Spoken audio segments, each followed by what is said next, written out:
Queridas irmãs, queridos irmãos, o amor e a paz da parte de Deus, nosso Pai, de nosso Senhor Jesus Cristo. É uma alegria sempre podermos ocupar esse lugar que sabemos de grande responsabilidade e por isso sempre iniciamos a nossa fala rogando a Jesus, nosso Senhor, envolva-nos com sua sabedoria, aqueça os corações de todos nós e que possamos, durante essa noite, percebermos-nos imantados, envolvidos por seu manto misericordioso, e que possa ser Ele a tocar os nossos corações e aquecer as nossas almas. Na noite de hoje vamos, mais uma vez, nos voltarmos a uma de suas muitas falas em que o Mestre Divino, o Rabi da Galileia, oferece-nos lições valiosas, nessa ocasião, acerca deste tema, que seja os verdadeiros tesouros. O título dessa palestra de hoje, Onde está o teu tesouro, ou onde está o seu tesouro, aí estará também o seu coração, foi retirado do Evangelho de Mateus, lá no capítulo capítulo 6, do versículo 19 ao 21. Essa passagem ela também está registrada em Lucas, e nós optamos pelo registro do evangelista Mateus, porque ele, muito embora seja um evangelho mais sucinto, mais enxuto, ele traz-nos aqui um detalhe sutil, que é a denominação que ele dá ao tesouro, aos tesouros do céu, a que Jesus faz menção. Mas dirijamo-nos, assim, de fato, à perícope, para iniciarmos os nossos estudos da noite. Diz-nos o evangelista: Não acumuleis para vós outros tesouros sobre a terra, onde a traça e a ferrugem corroem, e onde ladrões escavam e roubam. Mas ajuntai para vós outros tesouros no céu, onde traça nem ferrugem corrói, e onde ladrões não escavam nem roubam, porque onde está o teu tesouro, aí estará também o teu coração. Essa fala do evangelista, notemos, ela já nos traz um registro inicial, essa fala de Jesus registrada pelo evangelista, já nos traz logo em seu início um detalhe muito importante. Parece-nos, Jesus faz aí uma distinção fundamental um alerta, melhor dizendo, acerca do uso que fazemos dos bens terrenos, da nossa relação, portanto, com a materialidade.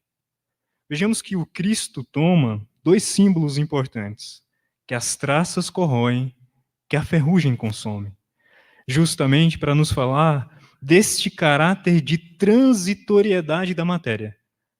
Tudo na dimensão da materialidade é perecível, é transitório, impermanente, portanto.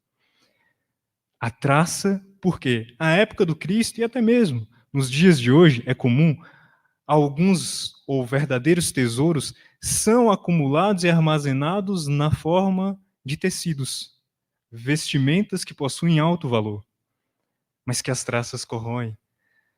Outros também, à época de Jesus principalmente, convertiam suas conquistas materiais em metais preciosos, que teriam uma durabilidade maior e também cujo valor, com o passar do tempo, permanecia um tanto mais estável.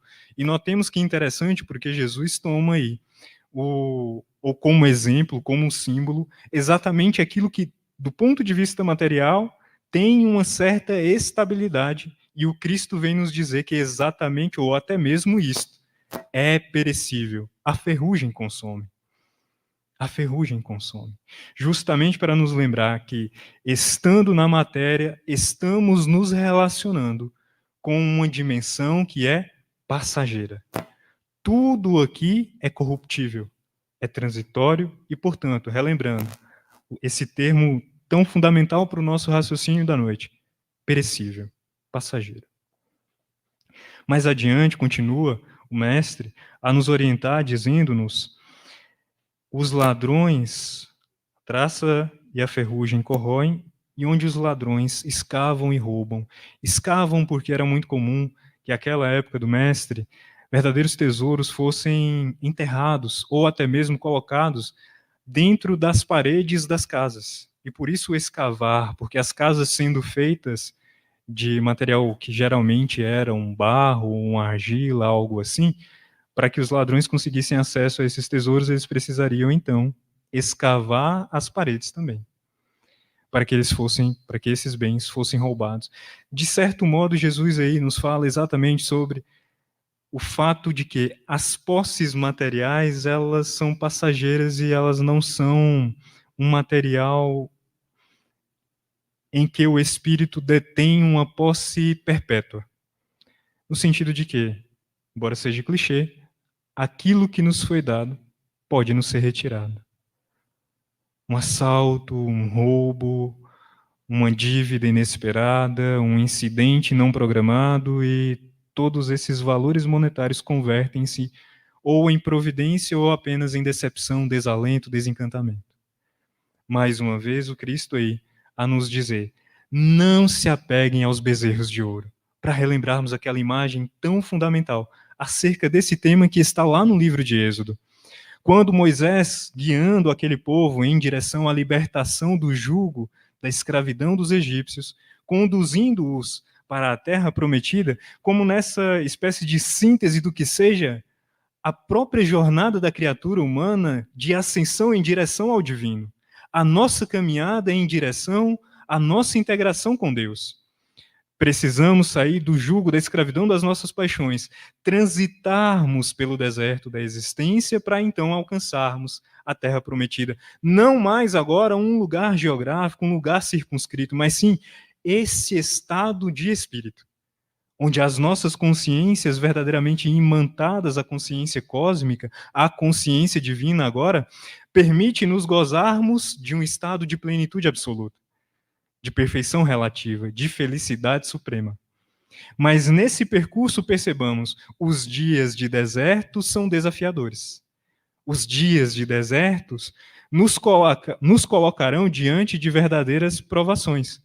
Assim como o povo hebreu, naquela ocasião em que, na ausência de Moisés, percebendo eles um tanto quanto desamparados, por ausência de fé, por uma fé muito frágil, assentada em aspectos materiais, eles fragilizaram. E então buscaram reunir aquele grupo de pessoas ali, todos os bens que tinham, de metais, alianças, colares, para que então, fundindo aquele ouro, pudessem agora tecer um bezerro, uma escultura, algo material. Notemos, que símbolo brilhante no Antigo Testamento a nos dizer também exatamente sobre o risco que incorremos sempre que elegemos como Deus a matéria. Sempre que o materialismo ocupa em nossa existência o lugar do divino, o lugar do sagrado, incorremos em verdadeiro erro, porque aí então estamos substituindo no trono do santuário divino em nossos corações o lugar que pertence a Deus. E aí então vemos-nos na atualidade não mais fazendo esculturas, mas numa busca desenfreada, louca, por posses que são ou que se convertem para nós em verdadeiros bezerros de ouro, uma vez que passamos a idolatrá-los. O alerta de Jesus é, sobretudo, acerca disso, que o dinheiro, que os bens materiais não se convertam para nós em ídolos. Que eles não se convertam para nós em ídolos.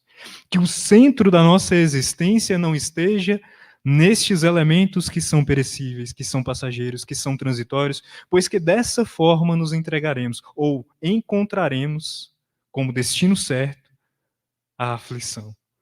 Seja na ânsia por possuir, e aí gastamos de nós, de nosso tempo, do tesouro do tempo que nos é dado, que nos é oferecido, da nossa inteligência, despendemos verdadeiros recursos de energia, de desempenho pessoal na busca pelo possuir, apenas por possuir, tendo na matéria este Deus, este bezerro de ouro. Ou depois de conquistado, aí então nos percebemos diante dessa grande aflição, o receio, o medo profundo, a ansiedade, com o temor da perda, de perder aquilo que conquistamos. Sempre, então, que temos nos bezerros de ouro os ídolos da nossa consciência, não haverá outro espaço para as nossas existências que não seja deste sofrimento, desta aflição, na busca maluca, enlouquecida pela posse ou no receio pela perca. Daí, então, a assertiva de Jesus, para além de aspectos moralistas, ser para nós, na verdade, um convite a uma saúde que seja mais integral. Para que o espírito encontre agora, de fato, né, percebendo nos espíritos imortais, possamos assentar a construção da nossa existência em elementos que nos levem a tesouros que sejam estes, sim, imperecíveis. Daí o Cristo nos diz: acumulei para vós tesouros no céu. Mas o que sejam esses tesouros no céu? Ou o que é, de fato, esses tesouros no céu? Para isso, talvez seja muito importante, muito valioso recordarmos também uma outra passagem certamente conhecida de todos nós, em que Jesus se encontra com o jovem rico. E ali, diante daquele mancebo que indaga o Cristo, mestre, ou, aliás, bom mestre, que é necessário, que é preciso para herdar a vida eterna? E Jesus então diz a ele, né, cumpra-se a lei, faça, obedeça aos profetas, ouça, execute, viva de fato o que está escrito na lei. E aí então aquele jovem, talvez nesse instante, tomado de entusiasmo, diz a Jesus: mas tenho feito isso desde uma tenra idade, desde há muito, desde a minha infância, desde a minha juventude. Já tenho buscado dedicar os meus dias a honrar esta lei, esta aliança consagrada, essa aliança com Deus. E Jesus então acrescenta, e aí vem uma assertiva fundamental para nós. Uma fala do mestre muito significativa para nós. Porque então Jesus diz: se você quer de fato ser perfeito, e eu leio isso também em Mateus, agora no versículo 21 do capítulo 19, se você quer de fato ser perfeito, vá, vende os teus bens, vende tudo o que tens e dê o dinheiro aos pobres. E você então terá um tesouro nos céus. Depois venha e siga-me. Vejamos que o mesmo elemento, e por isso escolhemos exatamente a tradução, ou melhor, o registro do evangelista Mateus. O mesmo elemento que Jesus usa lá quando ele está se referindo exatamente a esse convite que ele nos traz, de não acumuleis para vós tesouros na terra, mas acumulei tesouros no céu, onde nem a traça nem a ferrugem são capazes de agirem, são capazes de corromperem. Onde, de fato, estes bens eles não estão suscetíveis à transitoriedade da matéria. Os espíritos, em O Livro dos Espíritos, chamam-nos a atenção para um fato muito interessante. Dizem-nos eles que essa característica da matéria, ela é exatamente o elemento mais desafiador para a criatura quando reencarnada, e é também o elemento pedagógico que faz com que reencarnar seja necessário. Porque algumas experiências na matéria são exclusivas da matéria, e por isso é fundamental que o espírito tenha, portanto, a necessidade da reencarnação. Porque tem algumas coisas que nós só conseguimos aprender lidando com a matéria. E que coisas são essas? Dizem-nos os espíritos: vicissitudes. É preciso que a criatura experiencie as vicissitudes da matéria. Que significa exatamente o caráter de transitoriedade da matéria. A matéria, ela tem essa característica. Tudo é passageiro. Imaginemos então que se nós nos situamos aqui preocupados, ou elegendo como bezerro de ouro para nós a beleza física, a beleza material, quão grande nos será a desilusão quando, nesta vicissitude, neste caráter de transitoriedade da matéria, percebermos os dias e o tempo consumindo por completo essa beleza.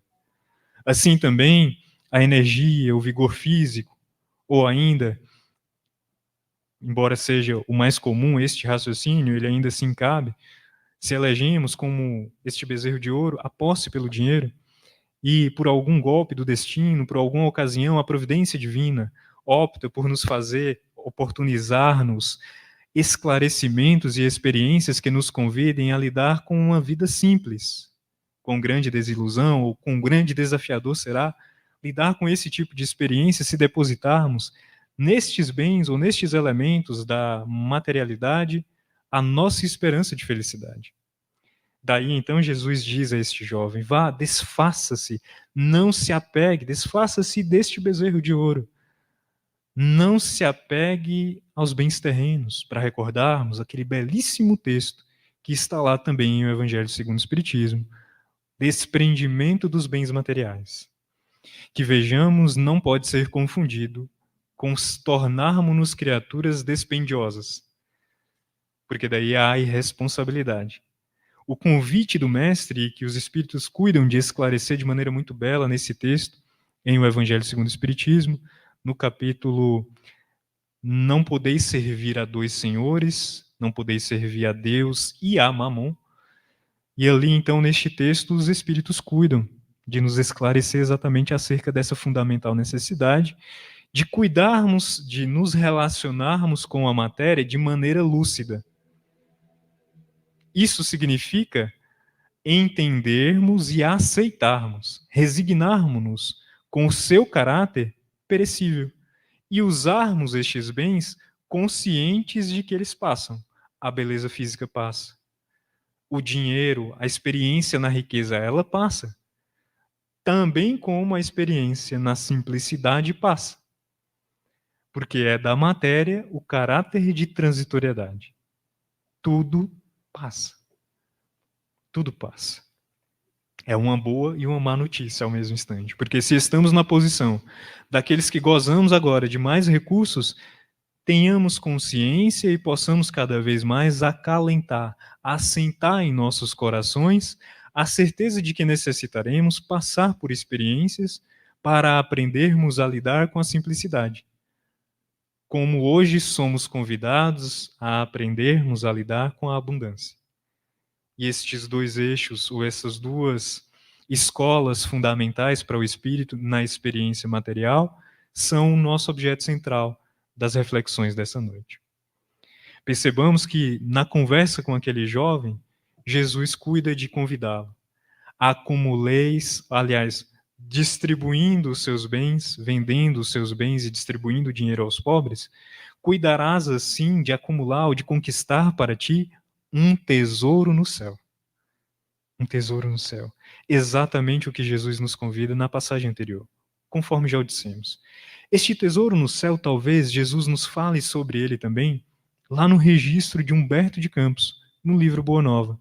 Naquele encontro que sempre mencionamos, sempre relembramos, porque é muito significativo, entre Jesus e Hanan, um dos membros do Sinédrio mais notáveis, um dos grandes doutores da lei, que mais tarde converterá em perseguidor contumaz da causa do Mestre.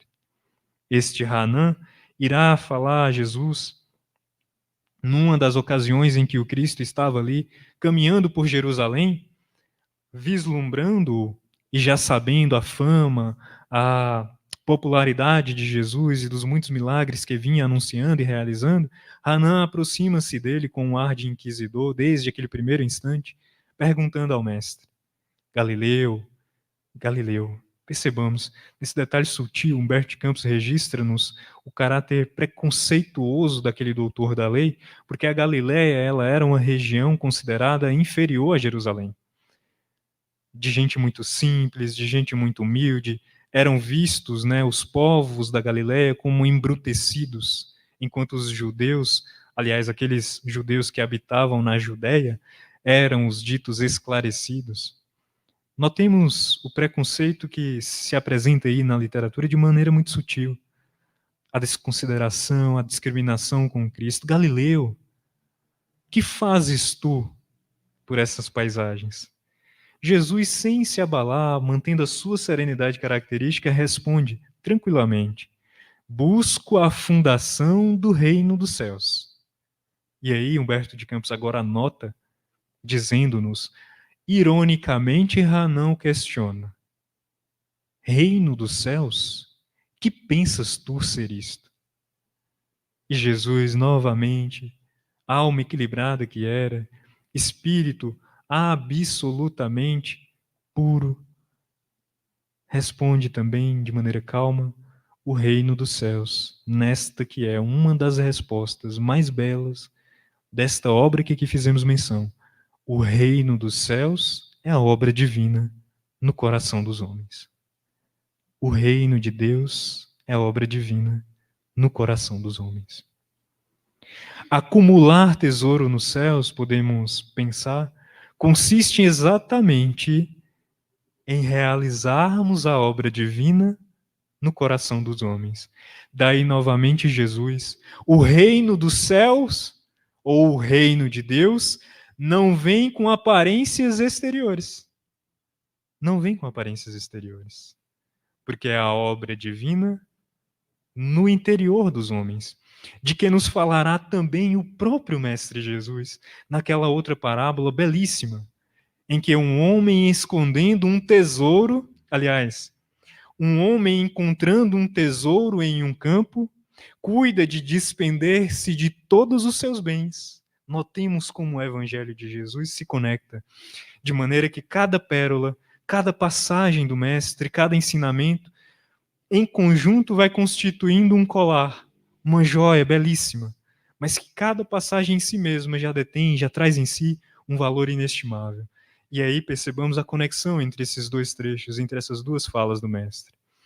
Um homem, então, descobrindo um tesouro em um campo, vende todos os teus bens, despende-se de todos os seus bens, compra aquele campo, para que então pudesse tomar posse daquele tesouro que ele havia descoberto. Descobre o tesouro, enterra-o novamente, compra o campo e agora toma posse daquele campo e do tesouro que ali estava. Parece-nos, num olhar superficial e apressado, que na verdade esse homem ele usou ali de um jeitinho brasileiro para conseguir aquele tesouro. Mas em verdade, Jesus fala-nos nessa parábola acerca dessa necessidade dos bens, do desprendimento dos bens terrenos, da superação das vicissitudes da matéria, para que então consigamos conquistar verdadeiramente os tesouros do céu. Que percebamos não está nas aparências, mas está no interior. O tesouro estava enterrado, como que de maneira que Jesus vem nos anunciar exatamente isso. Os verdadeiros tesouros, os tesouros dos céus, estão dentro. Carl Gustav Jung, quem olha para fora sonha, quem olha para dentro desperta. É fundamental. Se ansiamos atender o convite do Mestre Jesus, mudarmos a rota da nossa existência, mudarmos a bússola que orienta os nossos passos. O convite do Cristo é para dentro. Vá, criatura, criatura perdida, para dentro. Mas notemos, para ir nesta jornada interna de imersão em nosso íntimo é fundamental desprendimento. Não é possível a conquista desse terreno, desse país desconhecido, para utilizarmos aqui um termo do Emmanuel, desse país desconhecido em nossas almas, o terreno sagrado de Deus que habita em nosso santuário íntimo. É fundamental termos esta consciência. Ele só se dá, essa conquista só é possível através de sacrifício, de renúncia, de desprendimento. Percebamos que o homem na parábola precisa desfazer-se de seus bens, para daí então adquirir o campo.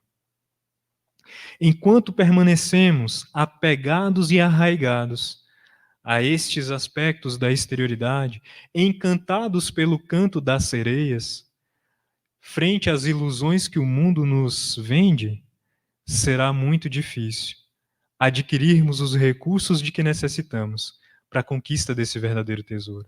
Porque estaremos sempre perdidos ou perdendo-nos em questões que são transitórias, perecíveis, e por isso em ilusão. Como que aquele homem que, caminhando no deserto, avista de longe uma miragem, a miragem de um oásis aparentemente muito bonita, muito bela, e ele então dedica-se de maneira mais ansiosa por alcançá-la, mas quanto mais próximo ele chega, parece, aquela paisagem se distancia, uma vez que ela não é real, é apenas uma miragem, assim também nós, na nossa relação com a matéria. É vendida para a criatura humana, sobretudo na atualidade em que impera o capitalismo. Um capitalismo regido por uma lógica neoliberal que diz-nos a felicidade está em produzir. A felicidade está em acumular bens materiais. No cargo que ocupamos, no carro em que andamos, na casa que conseguimos construir. A felicidade está naqueles lugares que frequentamos, nas pessoas com as quais ou melhor, nos cargos que ocupamos, no status social que possuímos. E tudo isso vai funcionando para nós tal como miragens, porque nós vamos conquistando e vamos vendo que isso não traz-nos verdadeiramente felicidade.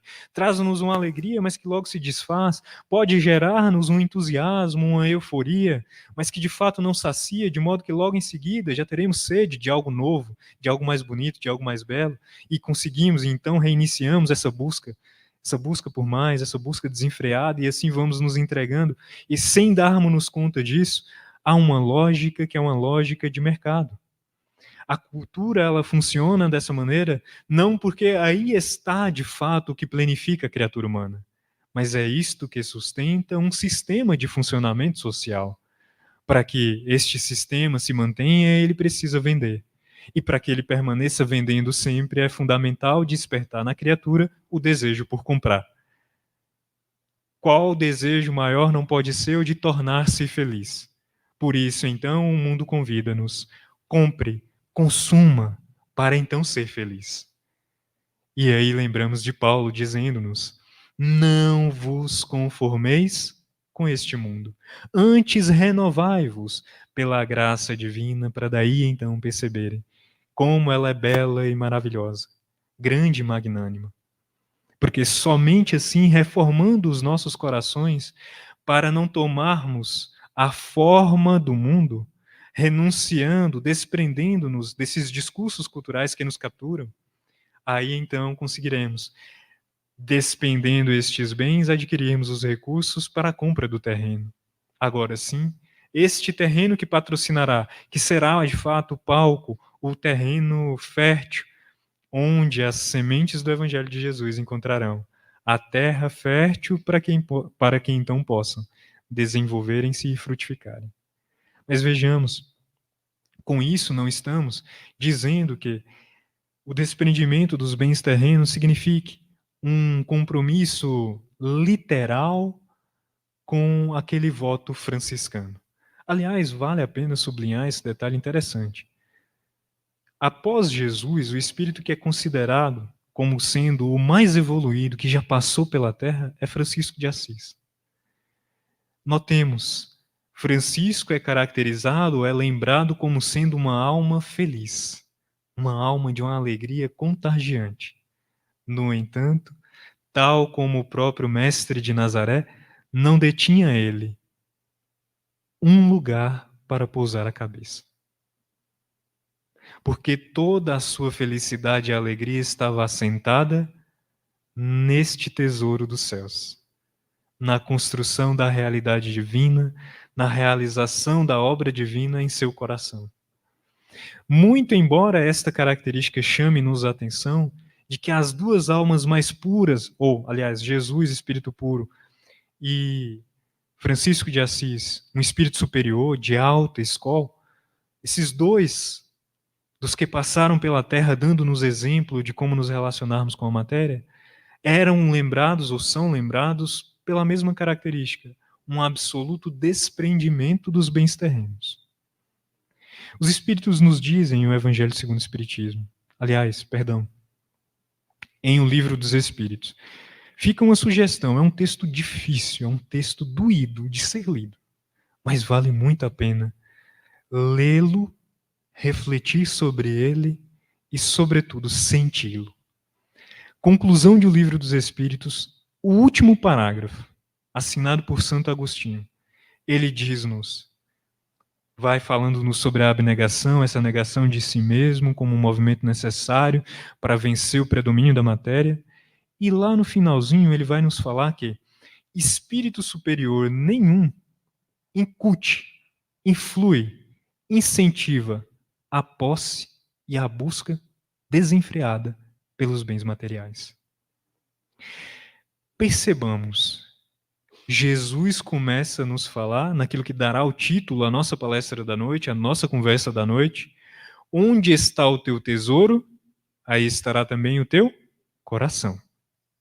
Coração é símbolo de sentimento, de afeto. Sentimento e afeto são exatamente a nascente dos nossos destinos. Porque são os sentimentos que patrocinam os nossos pensamentos, e são os nossos pensamentos que coordenam as nossas ações. As nossas ações determinam o que nós encontraremos mais adiante. Jesus está nos falando também sobre essa fundamental necessidade de observarmos, estarmos conscientes daquilo que anima os nossos corações. Quais são os anseios mais profundos da nossa alma? E prestarmos atenção, porque espírito superior nenhum alimenta anseios por bens materiais. Espírito nenhum leva-nos na direção destas ilusões, destas miragens, destes oásis. Porque Deus sempre nos ofertará as ocasiões para aprendermos aquilo de que necessitamos. É a própria divindade, como dirá-nos Billy Graham, um grande teólogo de tradição protestante, a salvação é dada de graça.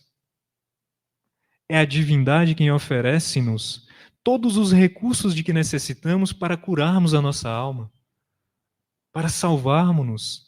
É Deus quem nos oferece os nossos mentores, Jesus, a espiritualidade superior, a nos influenciar, a nos assistir de maneira amorosa, indulgente, permanente, tentando soprar na acústica das nossas almas boas inspirações para que nós, então, de fato, avancemos para o Criador.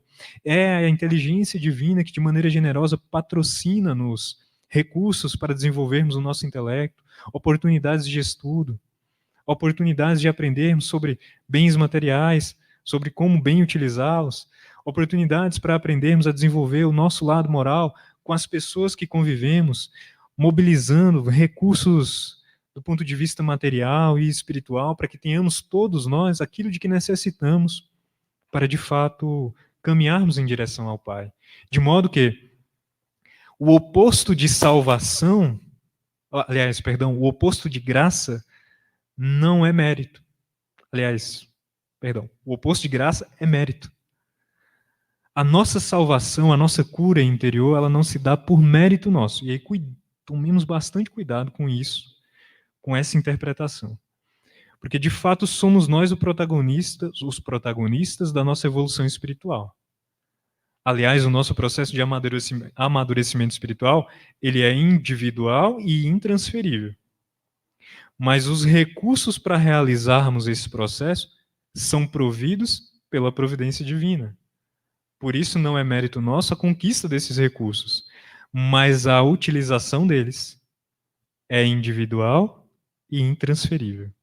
Então há mérito nisso, mas estes recursos eles são nos dados de maneira gratuita, amorosa, pela divindade.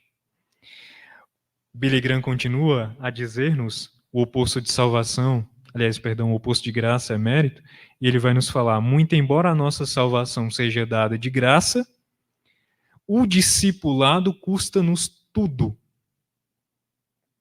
Percebamos, o discipulado, tornarmos-nos discípulos de Jesus, custa-nos tudo, porque é preciso uma renúncia absoluta, um desprendimento absoluto aos bens materiais, para verdadeiramente tornarmos-nos discípulos de Jesus. O que não significa despender todos os bens materiais. Desprendimento é diferente de despendimento, como também já mencionamos. Desprendimento significa a perfeita e lúcida consciência de que esses bens materiais não nos pertencem. São empréstimos da divindade, dos quais teremos de prestar contas, como os Espíritos nos dizem em O Evangelho segundo o Espiritismo. Utilidade providencial da riqueza, no mesmo capítulo que aqui já fizemos menção. Estes bens não são posse nossa, são empréstimos. E, ora, se eu tomo um empréstimo, eu não posso me apegar a ele. Se eu pego um carro emprestado de um amigo, eu não posso ficar apegado a esse carro, porque eu terei que devolver, terei que passar adiante. Imagine a frustração, o desespero, a dor de, na hora de devolver esse carro, eu me perceber apaixonado pelo carro, amando aquele carro, querendo ter a posse daquele carro exclusivamente para mim. Assim, a nossa relação com os bens materiais, teremos de prestar contas. Se numa experiência de simplicidade, somos convidados a não lamentarmos a divindade, a não cobiçarmos, a não invejarmos os que possuem, não nos entregarmos às queixas, à infelicidade fruto dessas miragens, dessas ilusões, do canto das sereias, mas antes resignarmos os nossos corações, aprendermos a viver com pouco e olhar para o essencial, aprendermos com Francisco de Assis a alegria do necessário, a contentarmos-nos e entrarmos em contentamento com o necessário apenas. Como os Espíritos vão nos dizer, grandes quimeras tomam os homens reencarnados na Terra, de modo que o necessário já não os basta. Demandam também, reivindicam também o supérfluo. Dia chegará, porém, que a justiça imperará no tecido social, e aí então o supérfluo de uns cuidará de atender o necessário de muitos. Só haverá justiça verdadeiramente na Terra quando assim nos organizarmos enquanto sociedade. Sempre haverá desigualdades, porque temos aptidões diferentes, temos aptidões desiguais, uns mais inteligentes, uns já avançaram mais em habilidades para a conquista dos bens materiais, outros ainda não, estão na retaguarda. De modo que desigualdades sempre existirão, mas não haverá, numa sociedade onde não haja espaço para que o egoísmo impere, não haverá também espaço para que a miséria reine, para que falte o necessário para uma família, para uma pessoa. Porque aí a justiça se fazendo, a justiça imperando, através da lei de amor e caridade, ela determinará que aqueles que mais detêm tomem a defesa do mais fraco, como que aquele homem que, recebendo um punhado de sementes, cuida de semeá-las, de distribuí-las, para que então uma colheita farta o encontre mais adiante. Diferentemente daquele senhor que, pegando essas sementes, cuida apenas de consumi-las, cuida apenas de guardá-las, como muitos de nós somos convidados por essa sociedade em que estamos. Acumuleis para vós, invistam na bolsa, invistam em bens materiais, apenas para vós. E o convite de Jesus é diferente, os recursos materiais, eles precisam ser espraídos, espalhados, multiplicados em bênçãos para os demais. Daí os Espíritos nos convidarem, dizendo-nos em o Evangelho segundo o Espiritismo, aqueles que gozam da experiência na riqueza são convidados a converterem-se em ministros da caridade de Deus. Teremos de prestar contas de todos os bens que Deus nos empresta. E o cargo a que a inteligência divina nos convida é este: ministros da caridade de Deus. Como estamos gerindo, como estamos cuidando deste encargo diante da divindade? A prestação de contas se avizinha para todos nós, uma vez que a matéria é transitória, é perecível, e o corpo material, com data de validade, chegará ao seu fim. E aí, então, retornando a casa, a nossa consciência, em seu tribunal inclemente, irá nos cobrar. Que uso fizemos destas muitas sementes, destes muitos talentos que a inteligência divina nos confiara?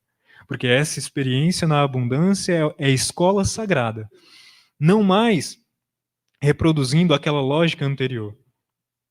Nestes dois paradigmas que se confundem, ora a experiência na miséria, na pobreza é tida como virtuosa, como propõe, por exemplo, a teologia da libertação, sendo que ela é incompleta, uma vez que a divindade nos impõe de maneira, e é uma imposição de fato, porque não é uma proposta, Deus nos impõe, porque ele determina, ele nos coloca em experiências para aprendermos a lidar com a simplicidade, mas também, em experiências para lidarmos com a riqueza, com a abundância.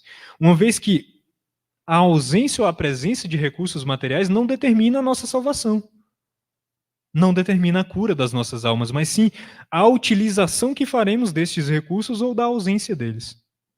Como nos relacionaremos com cada uma dessas experiências será o fundamental para a paz de consciência, para a alegria e felicidade que nos aguarda mais adiante, ou para a aflição e o desespero com o qual nós nos depararemos pelo dispêndio que fizermos, ou pelo mau uso que fizermos dos recursos que nos foram confiados. De modo que percebamos, se por uma hora ou se por um lado a teologia da libertação faz-se incompleta e não nos apresenta uma verdade, por outro lado também a teologia da prosperidade, aquela que nos diz que quem detém recursos materiais é abençoado por Deus. E vejamos como isso está intricado, como a nossa cultura incute isso em nossas mentes, de modo que nós olhamos para uma pessoa pobre e acreditamos que aquele indivíduo ele está numa provação, numa expiação gigantesca. Deve ter errado muito no passado, deve ter gastado os bens materiais de maneira irresponsável e agora está sendo castigado por Deus. Aquele outro rico, então, este é o abençoado. Deve ter aprendido a lidar bem com esses recursos materiais e agora Deus abençoa. Vejamos a nossa relação estritamente materialista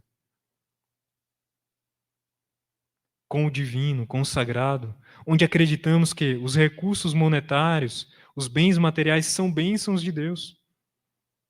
De fato, é Deus quem está oferecendo, como também oferece a experiência na simplicidade, porque ambas são experiências para aproximar a criatura do amor divino.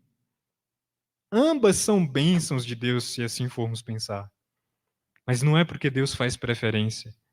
Com Paulo, Deus não faz acepção de pessoas. Necessitamos das duas experiências. De modo que, aliás, os Espíritos nos dizem, questão de número 816 de O Livro dos Espíritos, a experiência na riqueza, ela é mais escorregadia do que na miséria. Então, se fosse para pensar por essa perspectiva de castigo, de condenação, embora não seja, o rico ele corre muito mais risco de fracasso do que o pobre. Ao pobre cabe a experiência de aprender a não lamentar, a se resignar, a não cobiçar, a não usar de meios ilegais para ascender-se socialmente, mas antes desenvolver as potências da sua alma, as habilidades da inteligência, do trabalho, do comprometimento com o divino, com o sagrado. Enquanto que os ricos estarão expostos, sim, questão de número 816, há muito mais possibilidades de fazer o bem, mas também há inúmeras tentações. A multiplicidade das tentações é proporcional às possibilidades de realização do bem, de modo que a escolha será sempre individual e intransferível. Mas pensemos, ser rico em um mundo extremamente materialista como o nosso, o risco que é. Olharmos para as outras pessoas que gozam de situação semelhante à nossa e percebermos que a maioria delas, por exemplo, utilizam desses recursos para usufruto pessoal e termos eles como referências, esquecendo que a nossa referência maior permanece sendo Jesus. E sem referencial, perder-se torna-se muito fácil. Sem um referencial concreto e material, torna-se muito fácil. De modo que quando olhamos para um rico que é generoso, que é caridoso, que é solidário, temo-o na condição de um santo, quando na verdade ele apenas cumpre o seu dever.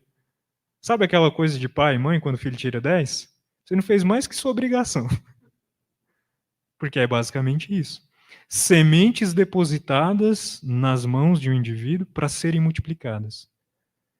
E com grande alegria não encontrará este, que agora conseguindo olhar um pouquinho acima da materialidade, consegue vislumbrar horizontes mais amplos de possibilidades e encontrar a sua alegria e felicidade assentadas não mais em bens perecíveis que a traça corrói, que a ferrugem consome, mas agora sim em tesouros verdadeiramente imperecíveis. E aí o servir a Deus, o multiplicar estes bens, patrocinando a educação, atendendo às demandas materiais daqueles que faltam o mínimo do necessário, dando alimento a quem tem fome, aquecendo a quem tem frio, coisas simples e básicas, mas que na nossa sociedade ainda muito injusta, encontram espaço para a sua existência, quão grande não será a alegria que encontrarão essas almas no porvir. Percebamos, por exemplo, aquela história que está lá no Evangelho segundo o Espiritismo, também não me lembro o capítulo agora, mas daquela senhora, uma simples senhora que tinha grandes posses materiais, mas que no silêncio da noite saía disfarçada, de maneira muito discreta, sem grandes preleções, sem grandes caprichos e aparências, mas saía visitando famílias que tinham necessidade e que desconheciam quem era aquela alma generosa, que ela cuidava apenas de oferecer de seu coração, de maneira genuína, solidária, generosa, um pouquinho do que para ela sobrava. E aí dizem-nos os espíritos acerca desse texto, o óbolo da viúva, salvo engano, que, aliás, a beneficência é um dos textos, tem vários textos intitulados de A Beneficência, assinados por vários espíritos, esse é um deles. Capítulo 13º, Figueiredo nos ajudou. Muito obrigado, amigo. Então, vejamos, os espíritos encerram o texto dizendo: ao final de toda noite, um hino de agradecimento àquele anjo da caridade era entoado em muitos lares. Qual bem material dará-nos a alegria de recebermos de muitos corações a gratidão, de terem eles sentido que Deus, a providência divina, nosso Senhor Jesus, os visitou através de nós. Deus alcança as suas criaturas através de outras criaturas. A riqueza, os bens materiais, não existem senão para este fim, para que o divino alcance as suas criaturas, de modo que os depositários destes empréstimos são, na verdade, não privilegiados, mas detentores de muitas obrigações. Daí a nossa necessidade de educarmos o nosso coração, para que, se caminhando em direção a experienciarmos esse tipo ou essa natureza de provação, estarmos atentos aos empréstimos que a inteligência divina nos oferece e convertermos as nossas existências em um santuário de não prodigalidade, mas de solidariedade, de generosidade, assentando ou situando as aspirações dos nossos corações não na posse, mas no uso que faremos desses bens materiais, assentando o anseio das nossas almas não no Rolex, não na BMW, não na mansão de vários milhões de reais, de vários milhares de reais, mas sim em quantas almas famintas poderemos oferecer, a quantos corpos famintos poderemos oferecer pão, a quantas almas sedentas de educação poderemos patrocinar a instrução, quantos corações necessitados de recursos, de trabalho, de oportunidade de emprego, poderemos oferecer uma oficina para dedicarem a sua energia. Aí, então, educando os nossos sentimentos, o bom uso da riqueza, dos bens materiais, uma boa relação com a materialidade, ela será espontânea consequência. Porque estaremos, de fato, construindo tesouros nos céus. Agora com os sentimentos mais educados. De modo que a assertiva de Jesus fará-nos perfeitamente compreensível. Onde está o teu tesouro? Aí estará também o teu coração. Onde está o teu coração? Aí estarão os teus tesouros. Certos de que as oportunidades, as ocasiões para a multiplicação dos recursos infinitos que a providência divina faz com que se acheguem a nós, se multiplicam e se renovam a cada manhã. Tenhamos olhos atentos para percebermos. Tenhamos, sobretudo, sensibilidade para não mais nos perdermos na embriaguez do supérfluo. Caneta Montblanc, quem já ouviu falar? 15 mil reais, 20 mil reais, uma caneta. Ah, mas muitas pessoas, muitos empregos foram gerados, muitas pessoas se mobilizaram para a construção desse objeto. O supérfluo de uns saciará a fome de muitos.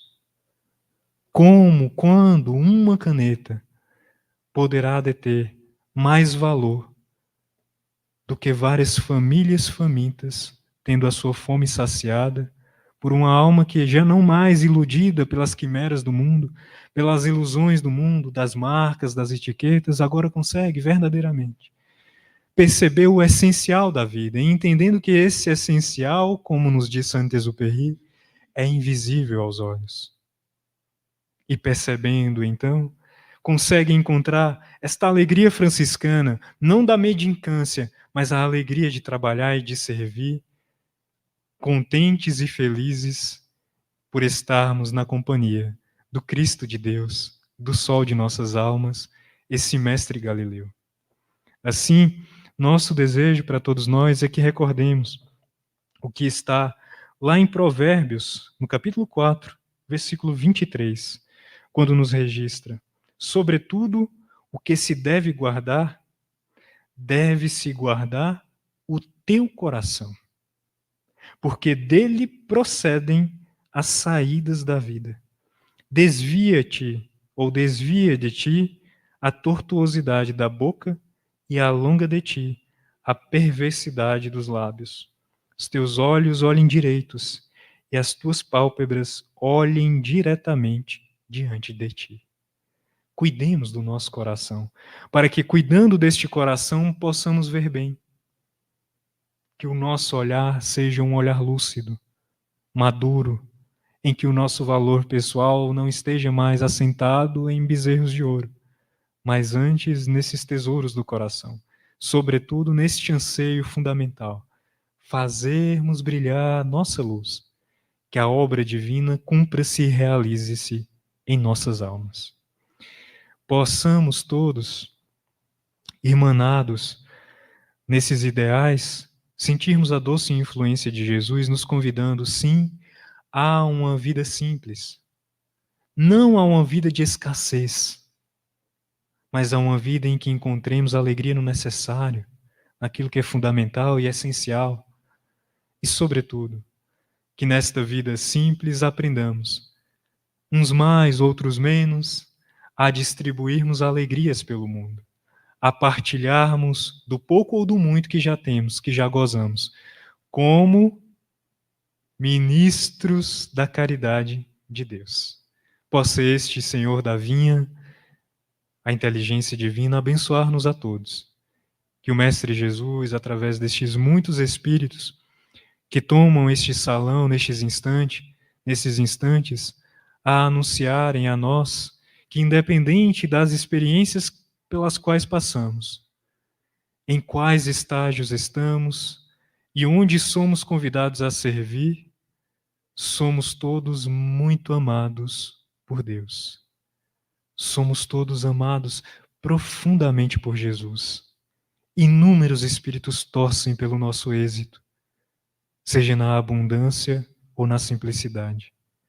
Possamos ter os nossos corações sensíveis, dóceis a essas influências, para que no dia do êxito, olhando para essas muitas mãos que nos alcançam nestes instantes, possamos dizer graças, muito obrigado pela companhia, pela presença na caminhada em direção a Deus. Que a solidariedade, que a generosidade, que a caridade, enfim, reine soberana em nossos corações. Muita paz.